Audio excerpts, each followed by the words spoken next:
Assalamualaikum warahmatullahi wabarakatuh. Kembali bersama Zulkarnain Al-Maduri. Alhamdulillah, fa inna ahsanal kalami kalamullah wa khairal huda huda Muhammad wa syarrul umuri muhdasatuhah wa inna kulla muhdasatin bid'ah wa kulla bid'atin dalalah wa kulla dalalatin finnar.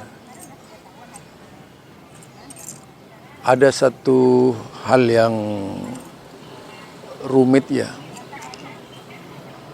tentunya bagi akidah kita, kalau hal ini ditradisikan dalam kehidupan beragama.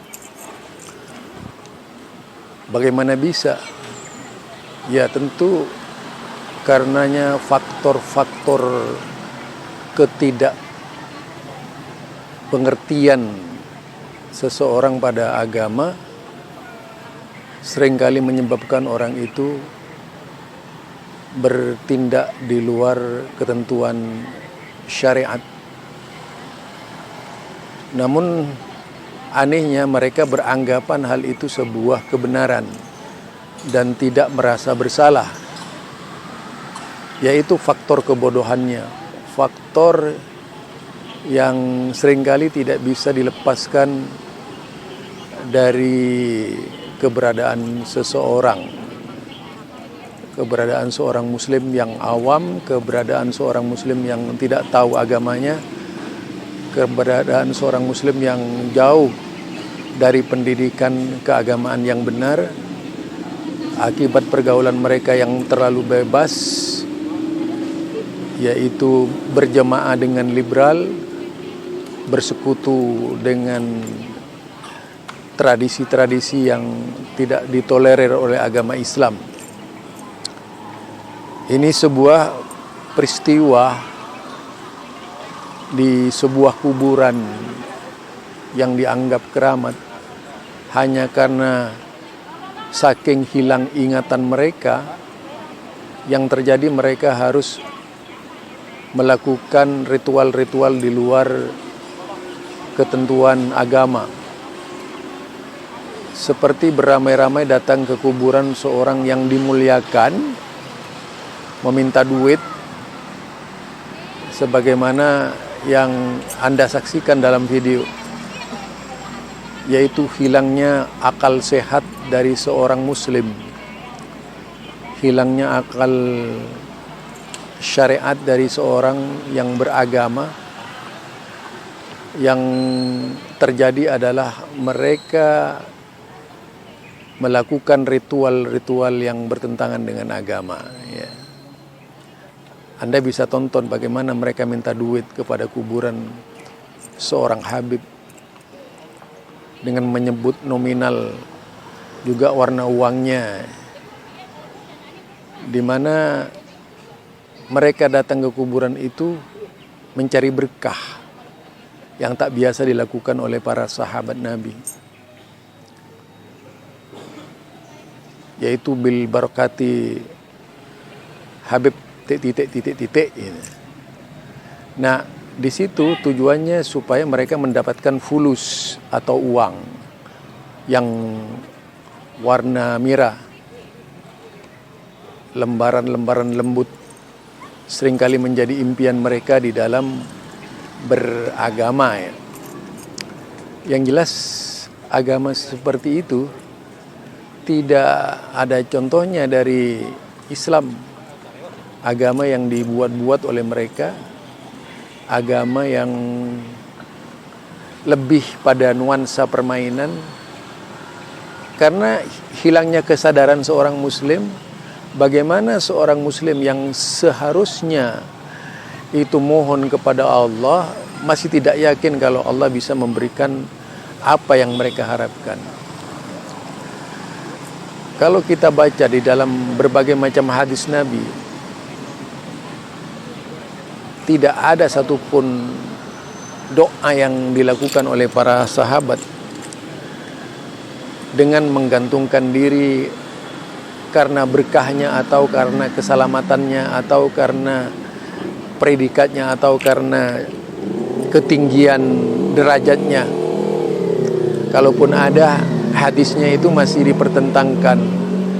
Selebihnya tidak ada hadis yang seperti itu, melainkan fikih-fikih karangan yang banyak dilakukan oleh kelompok kuburiyun.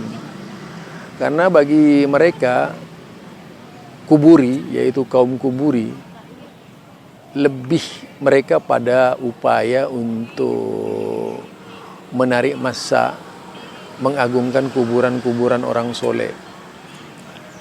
Nah, Anda bisa tonton itu bagaimana mereka mengagungkan kuburan-kuburan, menyebut namanya, kemudian menyebut nominalnya, besarnya uangnya, warna uangnya itu disebutkan supaya mereka mendapatkan kekayaan. Ya Allah, sepanjang Islam dilahirkan di zaman itu di bawah naungan Nabi Muhammad sallallahu alaihi wasallam, tidak ada orang yang berdoa seperti mereka itu. Tidak ada orang yang berdoa teriak-teriak seperti mereka, minta kepada Allah Subhanahu wa taala, yaitu bil barakati mayyit, orang yang sudah meninggal. Ini tentunya yang bisa dikatakan sirkul akbar, runtuhnya keyakinan seorang muslim itu, sebagaimana kisah Lata. Al-Lata itu dalam tafsir Ibnu Katsir adalah orang soleh yang meninggal. Jadi orang soleh yang meninggal, kemudian sepanjang hidupnya orang soleh itu karena sering memberikan kebaikan-kebaikan kepada orang lain, ketika dia meninggal jadilah dia karomah, jadilah dia mendapatkan pemuliaan dari banyak orang. Lalu kuburnya dijadikan patung sebagai tempat pemujaan, yaitu yuqarribu ilallahi zulfa, tujuannya untuk mendekatkan diri kepada Allah. Orang harus yaitu berwasilah kepada Lata dan Uzza. Jadi mengapa kemudian mereka dikatakan musyrikin?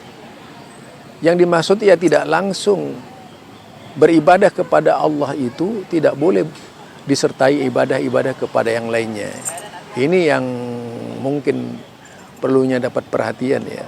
Hal-hal seperti itu termasuk andada, yaitu menyekutukan Allah Subhanahu wa taala atau mengadakan tandingan-tandingan terhadap Allah Subhanahu wa taala.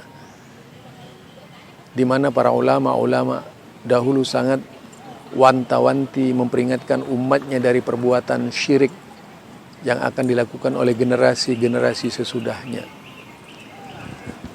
Oleh karena itu, bagi kita sebagai seorang muslim itu perlu mempelajari berbagai isi kitab tauhid agar bisa terhindar dari keyakinan agama yang salah, dari tuntunan agama yang tidak selaras dengan Islam, dari tuntunan agama yang menjauhkan kita dari Islam.